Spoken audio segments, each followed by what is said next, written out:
What is going on, y'all? It's your boy HD MMA back at it again with another video today. Can I talk my shit again? Can I talk my shit again? Hey, yeah. Hey, yo, if y'all watched the fight companion, y'all watched the predictions, y'all know why I'm fucking hyped. This is probably one of the best performances I have had with the picks on a UFC card to date on this YouTube channel. As I'm speaking here right now in the year of our Lord 2026, February 8th, your boy went 11-2 on picks. Can I talk, man? Glaze me. I'm hitting the fucking Robbie Lawler emote, bro. The FIFA emote. Glaze me, nigga. Glaze me. I'm like that with the picks. I just gotta let y'all know. I'm saying, what did Lil Wayne say? I'm still here forever because the little nigga better than all y'all niggas together, nigga. What the fuck is y'all talking about, bruh? I promise you did better than any, than your favorite MMA YouTuber. You know what I'm saying? Did better than them. Yeah, that's all I gotta say. That's all I gotta say. But overall, even though I did good on picks, this was a pretty mid card, if I do say so myself. A lot of decisions on here, not too many finishes, or not too many even exciting finishes. We still have yet to get that crisp, adrenaline inducing, dopamine fucking spiking, flatline one shot KO from on a card, and we'll be fucking starving for it for 2 weeks now. The next card is in is in 2 weeks, so yeah, hopefully that can deliver. I know there's some good finishers on there. I think Melquizel Costa's on there. Some other guys are on there. I think Jacoby Smith's on there. So hopefully we get it in the next upcoming card. But so far I'm gonna go over this. I'm gonna break down each of the fights on here, starting off with the first fight on the prelims, going all the way up to that main event, which I perfectly predicted.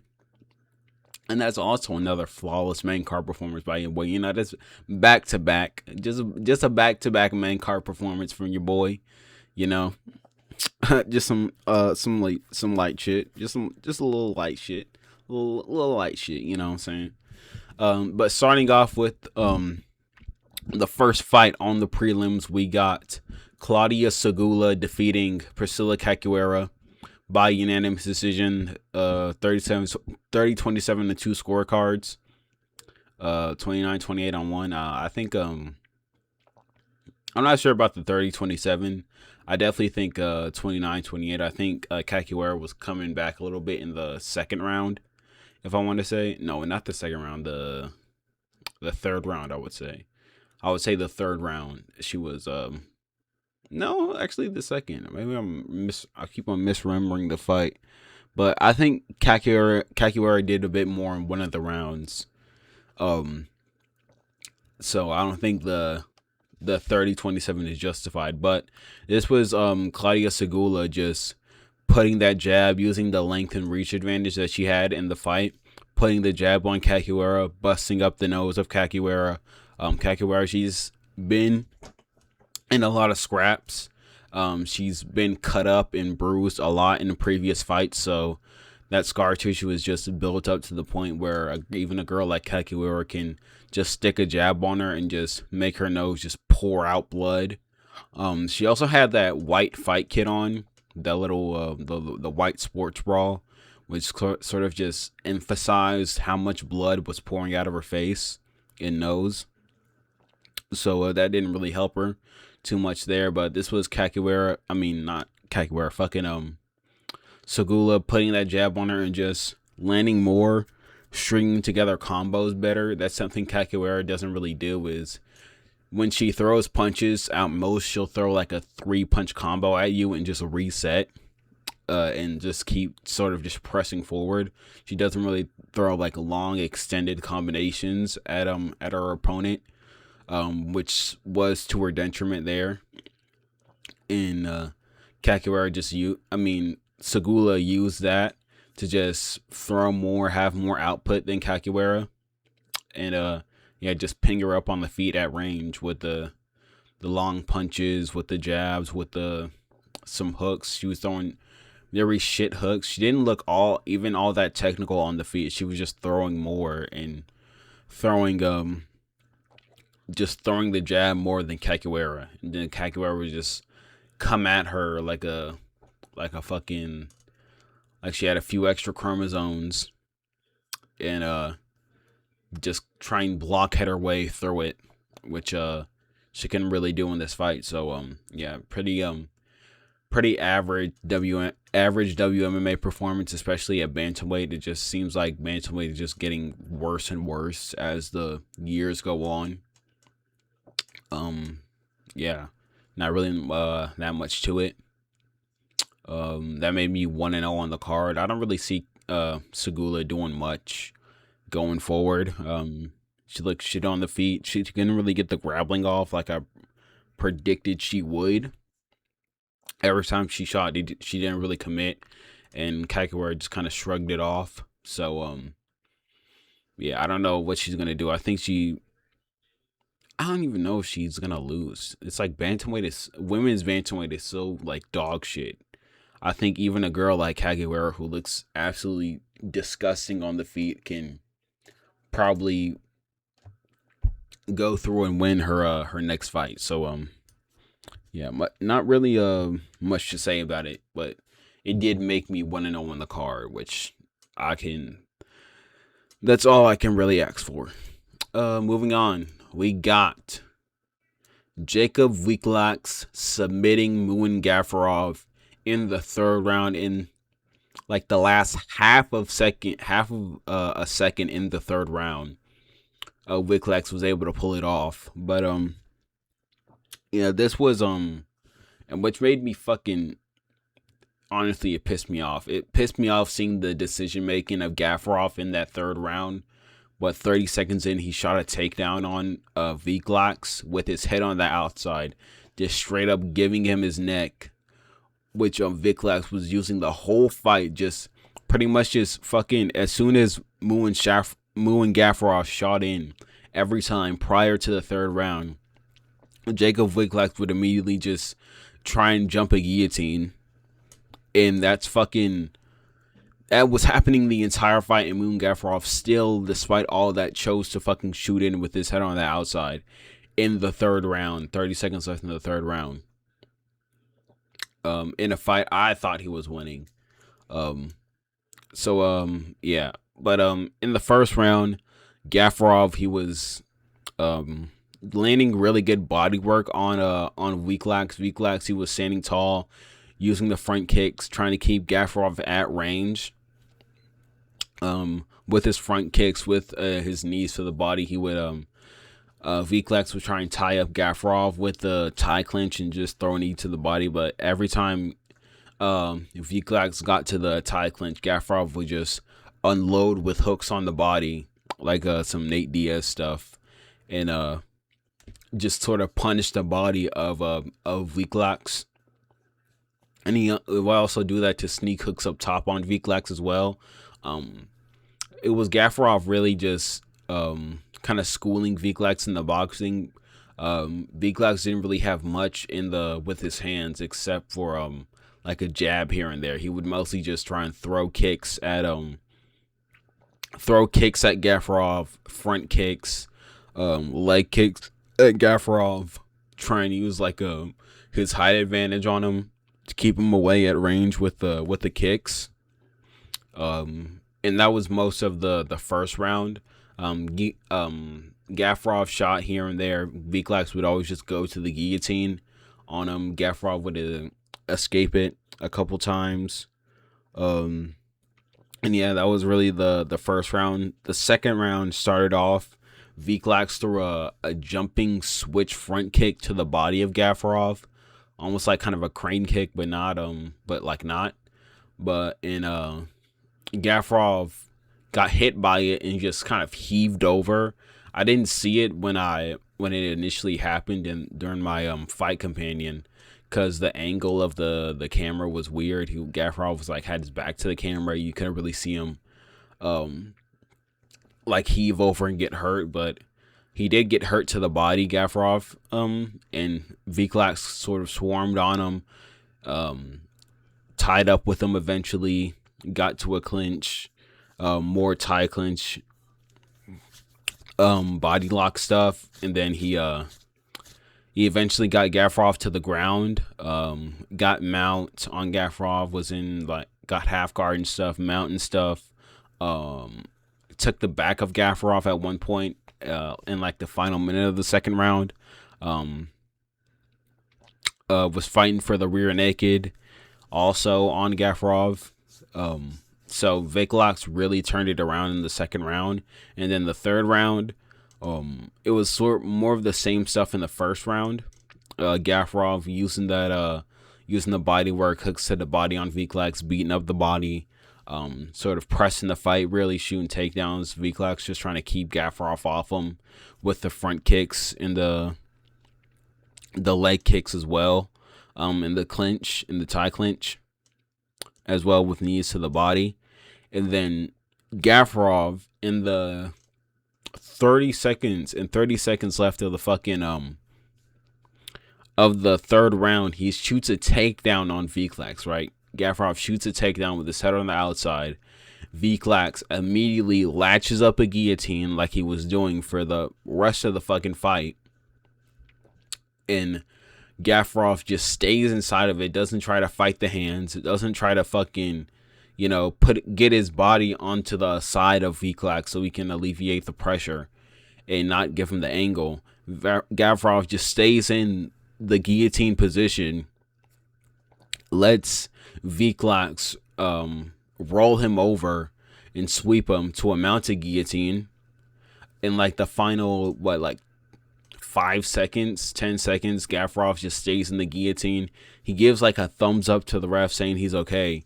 And then within like a half a second of the bell ringing, like the timer on the bottom of the screen like was about to disappear, Gavrov taps right before the bell sounds. And and they review the footage, and and Gavrov loses the fight because of that. I remember in the next fight, the commentary said if the fight went to decision, Viklax was gonna win anyway, which at first I was confused by, but seeing that Viklax, if the fight went to decision and Gavrov didn't tap, Viklax had a fully locked in guillotine and was damn near about to sub Gavrov. I did see how he could have won the third round, but Viklax got the win. Last fucking microsecond sub. Pretty good stuff. I still think he's not that good in this division. He's gonna have big problems moving forward. His boxing is pretty shit. He just tries to kick on the outside and use knees. He doesn't really have much of a boxing offense. He has a pretty good ground game.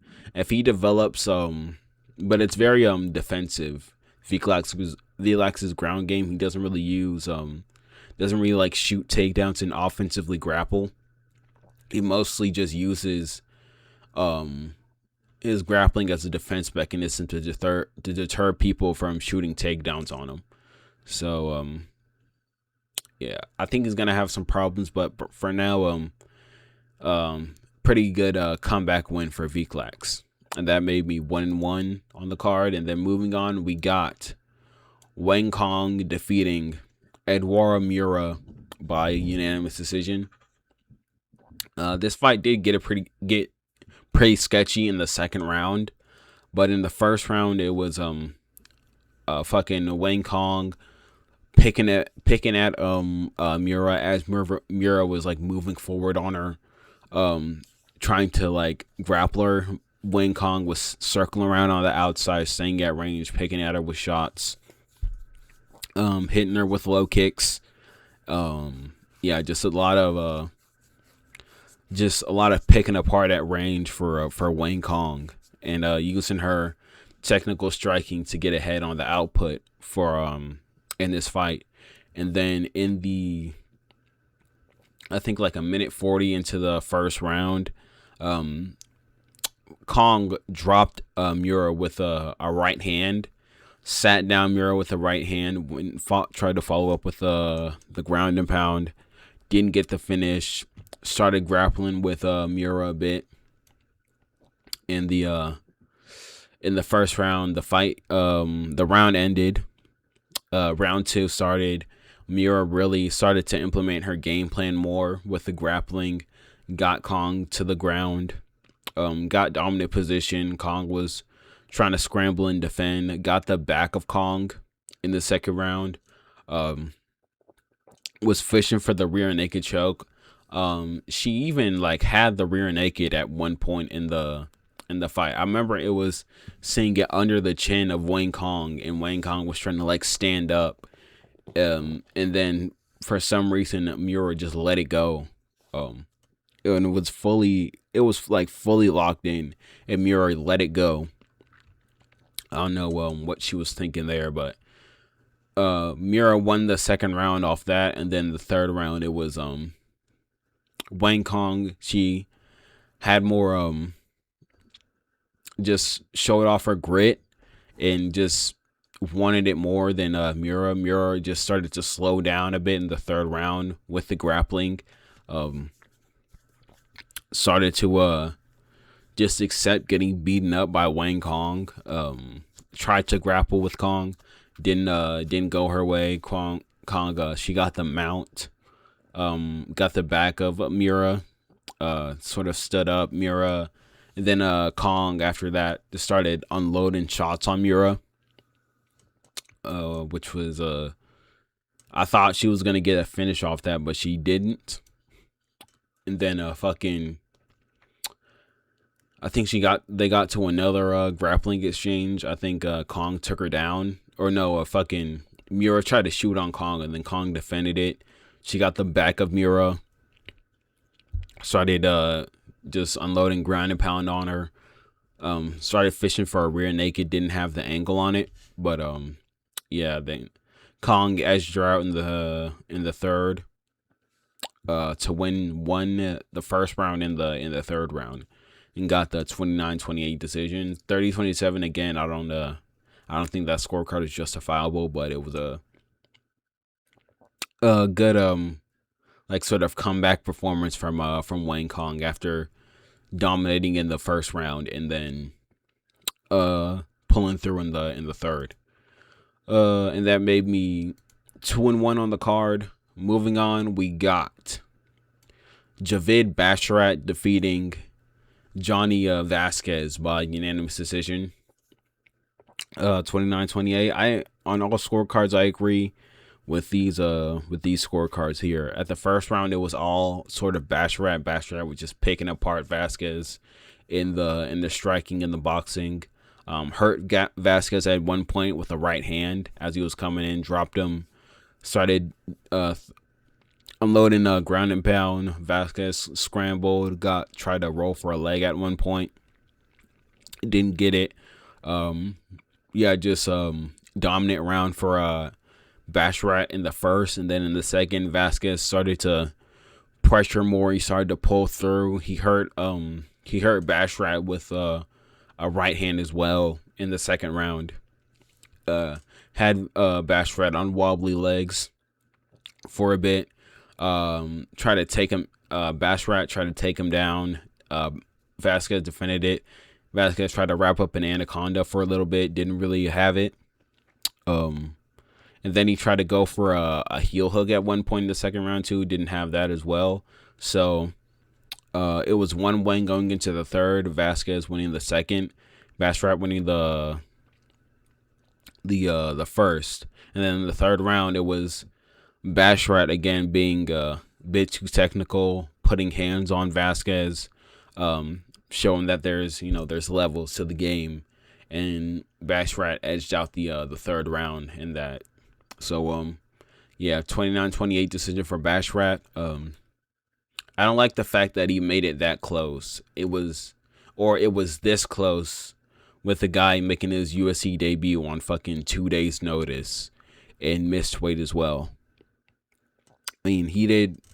The fight was on a 2 days notice, so maybe missing weight wasn't that big of a deal. But the fact that Bashrat was this close with a guy that was on 2 days notice irks me.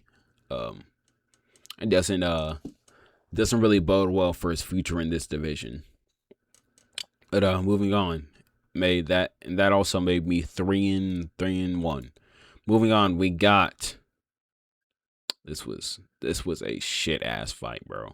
This is a disgusting fucking fight.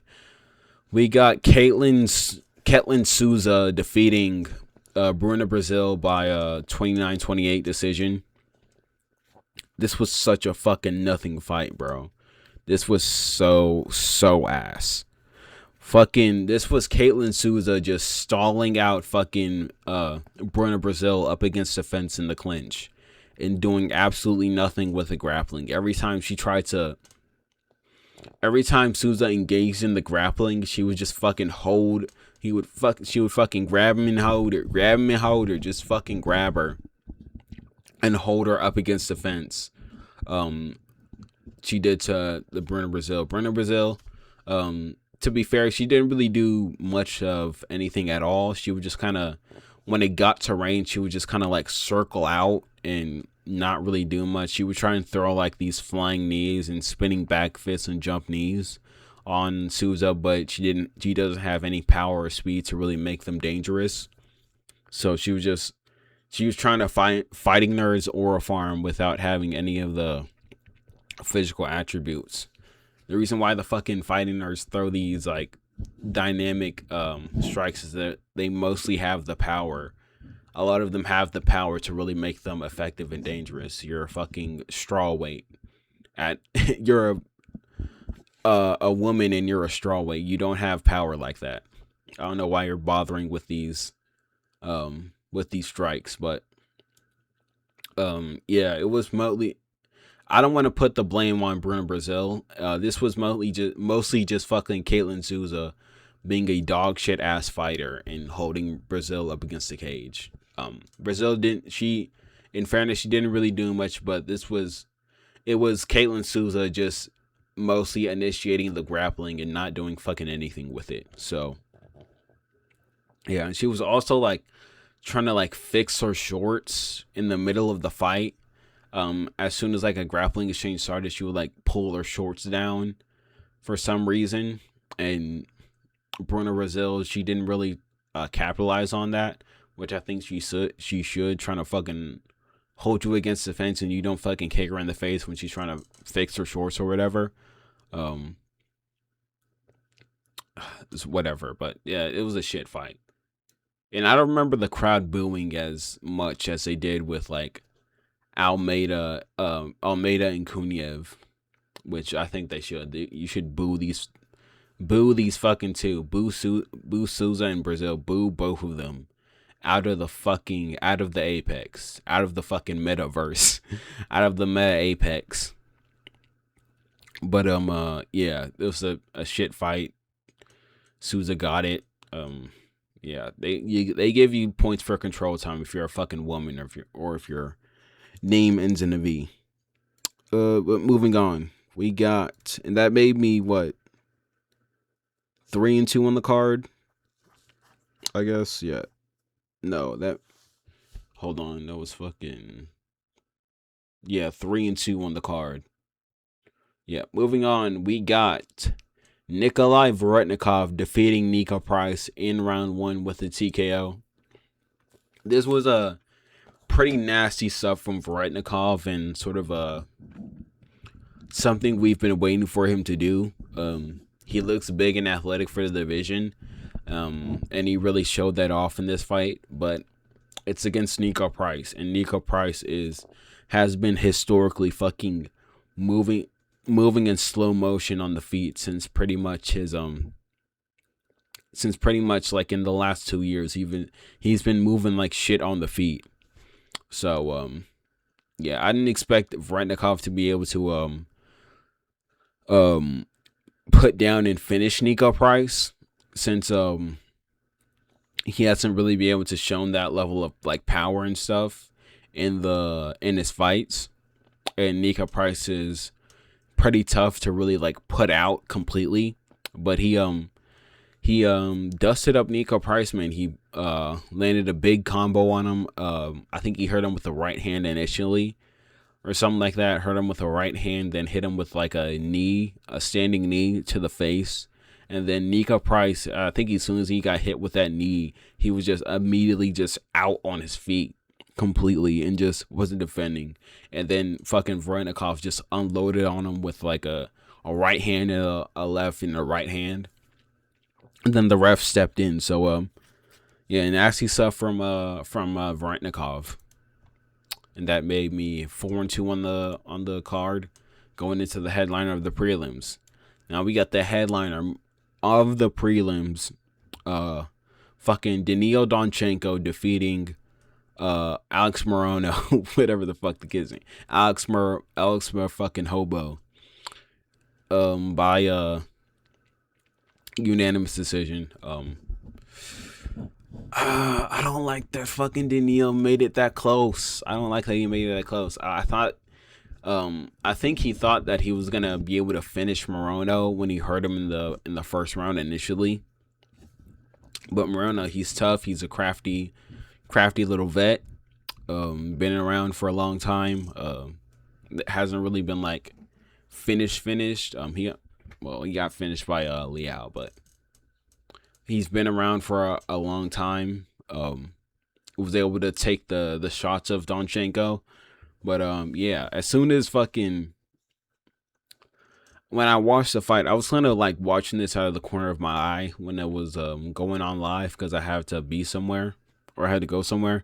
But when this fight came on and I saw the walkout and I saw fucking Morono with a knee brace on, I was fucking I knew he was fucking done for. And that was pretty much the story of the fight. If you're a fighter, I just want to say this. If you're a fighter and your opponent comes out with a knee brace, kick the fucking knee brace. Like, I don't know why people fighters don't do that. I think that's sort of a new thing, like fighters coming out with knee braces and still fighting. But if you're a fighter and your opponent comes out with a knee brace, kick the knee brace. Don't kick the calf. Don't kick the thigh. Kick the knee brace directly, and you will pretty much guarantee that you'll win the fight. And that's what Donchenko did. He came out really aggressive, kicking the knee brace of Morono. Morono was really feeling all of it.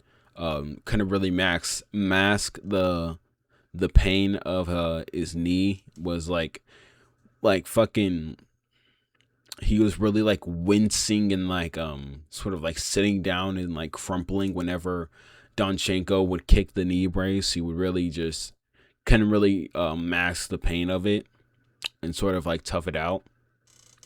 And that sort of, it didn't really make Morono that stationary, because even though Donchenko was kicking the knee brace, Morono was still like moving around well for like how compromised he was.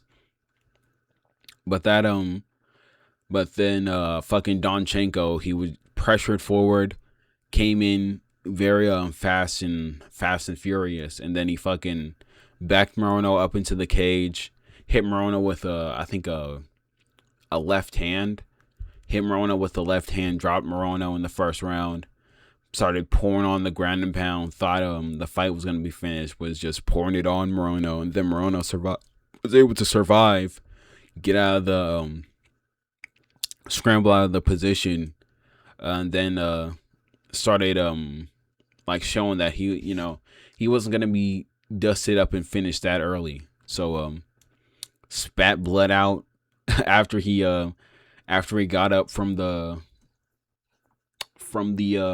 ground, from the canvas, from the ground and pound.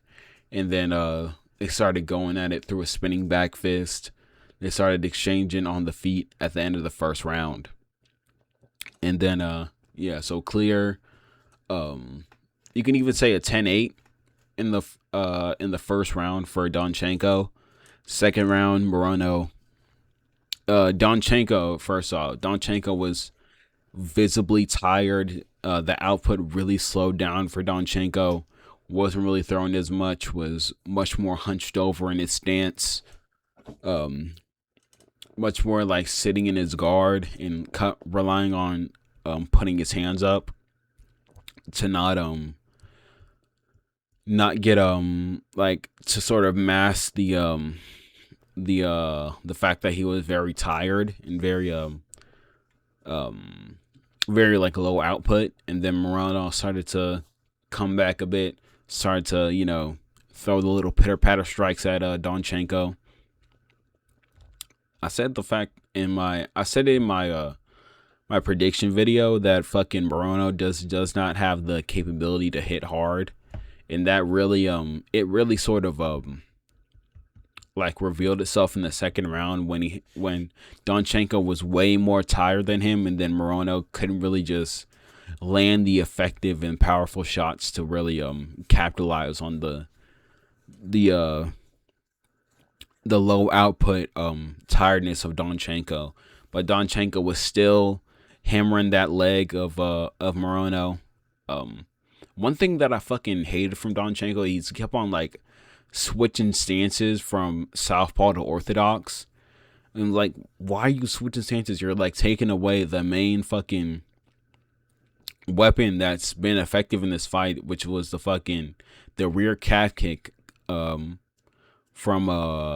orthodox. He kept on like switching to southpaw, and that's what he originally hurt fucking Morano's leg with, was the rear calf kick from orthodox, as Morano was also orthodox.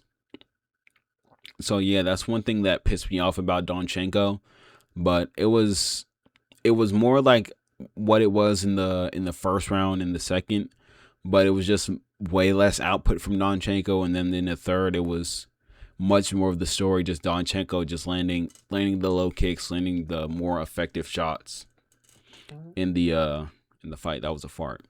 I think also Donchenko at the end of the second, he landed like a spinning elbow that cut the lip of Moreno, like on like right here, cut the lip of Moreno, gave him like half of a Joker face. But yeah, it was pretty a pretty like long drawn out war that sort of went on longer than I expected, and longer than I was comfortable with. I think Donchenko, I think if he was a bit more powerful, he could have fucked up Moreno and put him out in the first round. And I think that's going to be a problem for him moving forward in this division, especially at 170, is that he's a pretty small 170er right now by like today's standards. And he doesn't really have like the power in his hands, like the one shot power in his hands to really like put guys down and finish them up and like really stun them and daze them. And I think that's going to be a bit of a problem moving forward. I don't know if he can like cut down the lightweight. I don't know how much muscle he can like lose and still be like effective at lightweight. And I also don't know if he's gonna be technical enough to keep up with the guys there at fucking at the like top end of lightweight. So yeah. But for now, he's a pretty fun fighter. Goes after it, doesn't care about getting hit. Will stand in the center with you. That's also one thing Donchenko did. He tried to do the Max Holloway and point to the center. And yeah. Fucking yeah. Moving on, we got and that made me fucking 5-2 on the card. Go for the prelims. So moving on, we got Dustin Jacoby defeating Julius Walker by round 2 TKO. This was exactly what I predicted. Unk masterclass from Jacoby. Jacoby just was too technical on the feet for Walker. Got a bit hairy there when the grappling with Walker. Walker was way stronger than I thought. He was like able to pick up Jacoby, put him over his shoulder, and slam him down. Did that a couple times in the first round, but Jacoby always was able to scramble out of it and defend any real advances on the ground and really real like damage or submission attempts from Walker on the ground. Walker really wasn't able to like establish the control time and advance to a dominant position for himself. And Jacoby, he was able to stand back up, defend a lot of the grappling in the first round, get back to range, start to piece up Walker as Walker was like trying to plod forward on him and stuff in the first round. That's most of what happened. And in the second round, Jacoby did more of the same piecing up Walker in the third round. In the second round, piecing him up, moving along, skirting around on the back foot. He hurt Walker with a left hook that stumbled Walker back into the cage. Started pouring it on him, dropped him with a right hand, I believe, a right straight. Dropped Walker, started pouring it on the ground and pound. Started piecing up Walker with the fucking ground and pound, pouring it on him. I think and dropped Walker with another right hand, I believe, pouring it on him some more, and then the refs stepped in. So I told you Julius Walker was not all that, and Dustin Jacoby proved me right. You shouldn't be going with fucking going to a decision with Rafael Kakera. But yeah, moving on. Dustin also Jacoby wanted to fight on the White House. Said he wants to play golf with Trump. I don't know if that's gonna happen, but hopefully it does. And this is a good win for him, and that made me 6-2 on the card.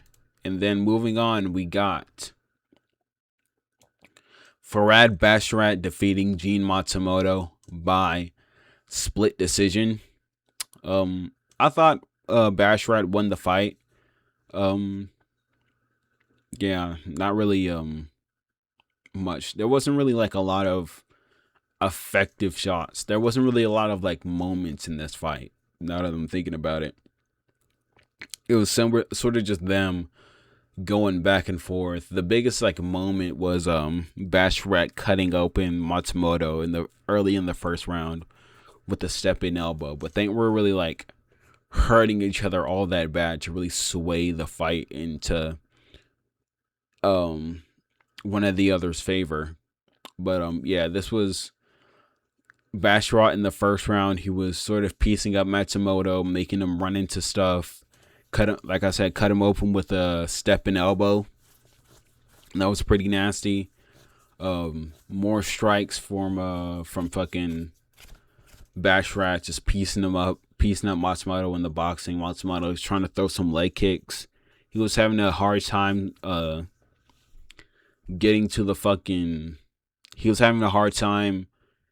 sort of getting into range and closing the distance on Basharat. Basharat was doing a really good job of keeping his range, using straight shots to make Matsumoto run into them. I got shit all over on my screen, bro. Using the momentum of Gene Matsumoto and making him run into straight shots, keeping that jab on him, defending the grappling of Matsumoto. Because that's one thing Matsumoto really tried to make happen was his grappling. Basharat wasn't like a slouch on the ground. He defended it well in the first round. Second round was more of the same. I think Matsumoto started to pick it up a little bit in the second round. Started to land more calf kicks, land more like like punches to the body on Basharat, starting to get the grappling off more. Actually was getting more takedowns on fucking on Basharat.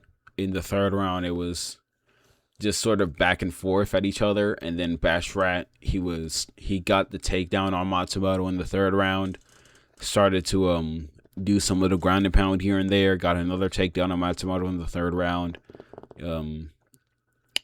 Yeah, pretty much.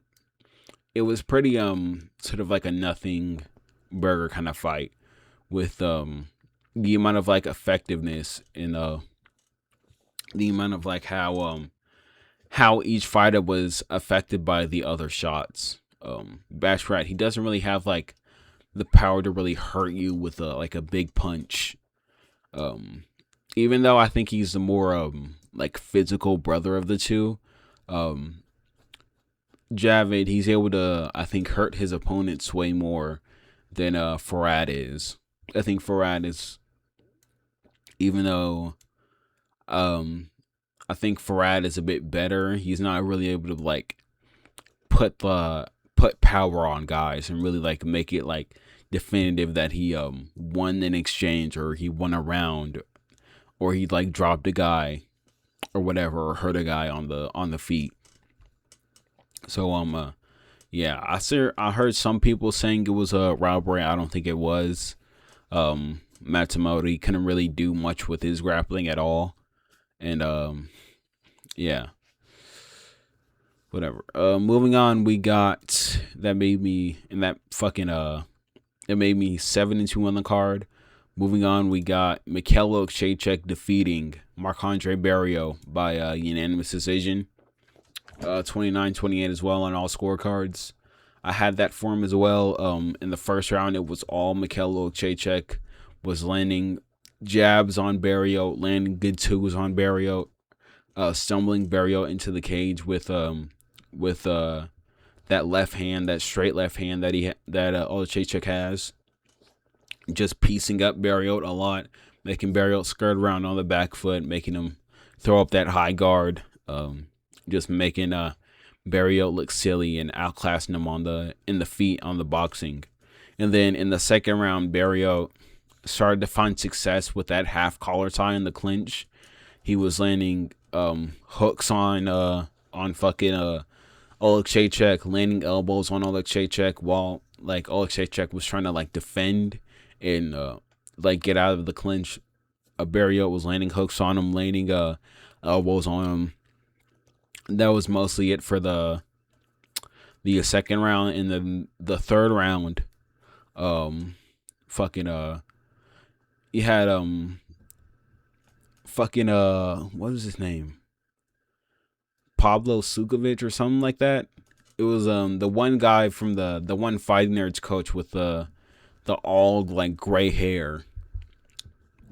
It was like in the ear of Barriault after the second round. He was like, "No clinch, no clinch. You are a technical fighter. Every time he go to the clinch, you break away and push him. You are a technical fighter." And I said, "I want no body shots, all head shots, no body. You are a technical fighter." He was like that in the ear of in the ear of Oleg Krzyzewski, and then Oleg Krzyzewski came out. He did most of what his coach was saying. He was fucking keeping away from the clinch, using the boxing. He was still trying to go with that left hook to the body. He was trying to use on Barriault. It wasn't really doing much for him, and he was getting countered for it. He was getting countered for it in the third round a good bit, but it was enough to seal him that victory. I think Oleg Krzyzewski won the first and the third round, and yeah, not really much to it. And I think this is I don't think he's gonna really get past this like level. He doesn't really he kind of strike me as like, this is like kind of his peak. This is like kind of his kind of where he's at right now in his career in terms of his skill as a fighter. So yeah, I don't think he's gonna do much in the top 15. I think he called it out in his fight, in the post fight interview. I don't think he's really gonna shake up the top 15 that much, but for now it's a good win for him. And that made me what, 8-2 on the card. Moving on to the featured fight in the most boring fight of the night, we got Rizvan Kuniev defeating Jailton Almeida by unanimous decision. This was a fucking dog shit fight, man. I was booing this fight in my fight companion. I was fucking telling the crowd to boo this fight, screaming at my screen, why the fuck are these guys? How the fuck are these guys top level heavyweights in the UFC? This was a nothing fight. This was Rizvan Kuniev trying to hold up Jailton Almeida on the cage. Almeida not doing much of fucking anything on the feet. All he had was like a 1-2 at most.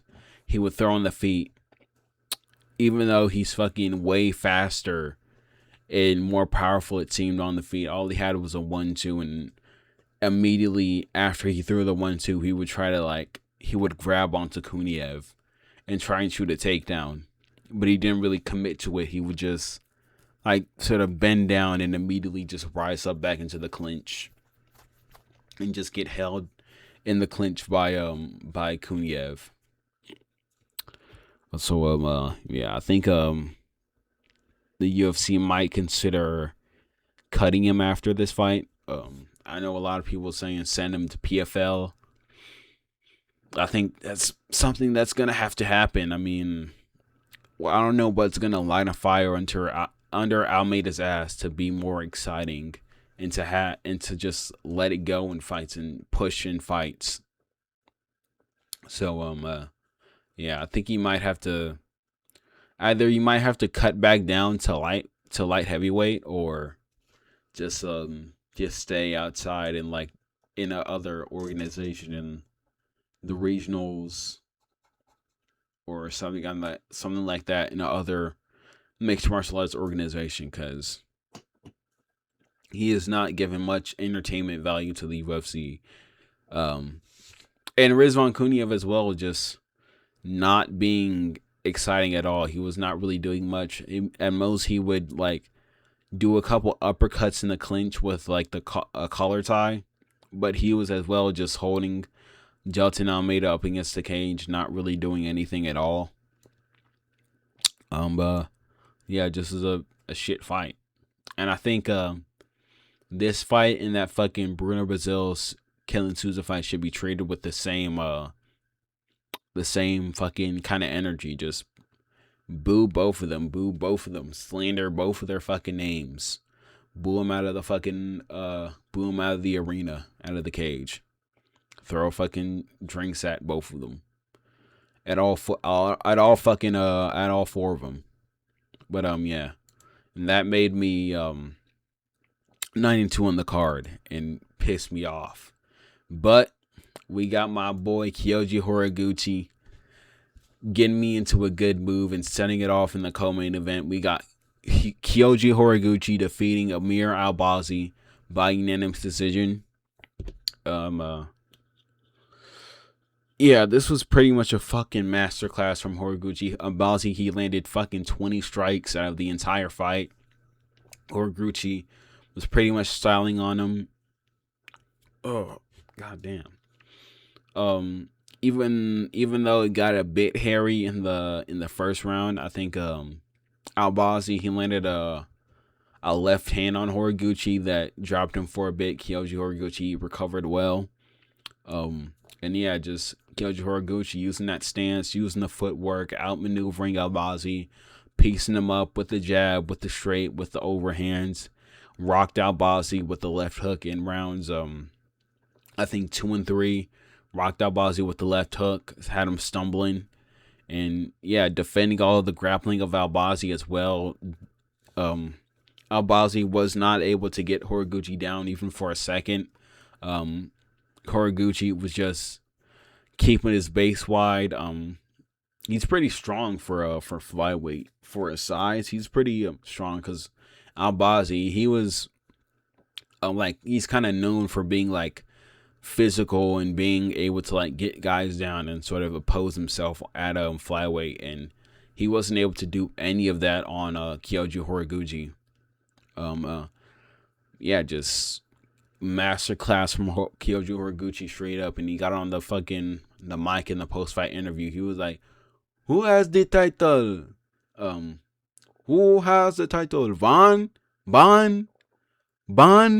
He's like that on the fucking mic in the post fight interview. I want title shot. Who has the title? Ban. That's his name. Ban. It was all like that. I think I want to see one more from Kyoji Horiguchi before he fights for the title. I do think he's gonna fight for the title. I think he's gonna be like number 6 in the rankings after this fight as well. I want to see one more before he gets a crack at the title. Maybe he fights Manel Cop again, or he fights is Royval above Horiguchi? I don't know. But I would like to see him fight someone in the top 5 at least before he gets a title shot. Yeah. Moving on, we got. Oh, and that made me 10-2 on the card going into the main event. And then the main event, we got Mario Bautista defeating Vinicius Oliveira by rear naked choke in the second round by hitting him with that RNC. And what did I tell you? Vinicius Oliveira is overrated as fuck. That's the whole story of the fight. Bautista, first off, Vinicius Oliveira, he came in with a wrestling heavy approach on Bautista, which surprised me a lot. I thought he would try and like strike more, and Bautista would be the one shooting takedowns. But even though Vinicius Oliveira tried to grapple, he didn't get damn near anything in the grappling off. He tried to get Bautista down to the ground. Bautista pretty much defended all of it. And then I think Bautista ended up reversing the grappling and ended up taking Vinicius Oliveira down. I think he either like slammed him or like hiked up like a single leg and put Oliveira down. Then Oliveira just pretty much accepted the bottom position. Just tried to get like butterfly hooks and a butterfly guard to try and sweep Bautista. Bautista was having none of it. Passing to a crucifix Bautista was doing in the first round well. I think at one point Bautista stood up. He tried to stand up and sort of like get ground and pound to try and pass the legs of Oliveira. Like he would stand up and try and pass the legs of Oliveira while Oliveira was like kicking and up kicking at Bautista, and then Bautista would come back in with the ground and pound, trying to advance position, pass the guard and stuff. And yeah, that was pretty much the fucking first round. Then in the second round, Bautista came in with the grappling approach. After the fucking first round, Oliveira was pretty much fucking dead tired as well. He was like when the first round ended, he went to his corner, was just sitting on the canvas, didn't stand up or didn't get up until after they brought the stool in. He was like pointing to his mouth, saying his mouth is dry and he needed water as well. So yeah, in the second round, Oliveira, he came out pretty fucking gassed, and then Mario Bautista just put it on him, started wrestling him again, taking down Bautista. He would try and like he would use a butterfly guard to like sweep and get up, but Oliveira did, and then Bautista would just stay on him, keep on taking him down. At one point, Oliveira, he took down Bautista, and then Bautista had a wizard on him.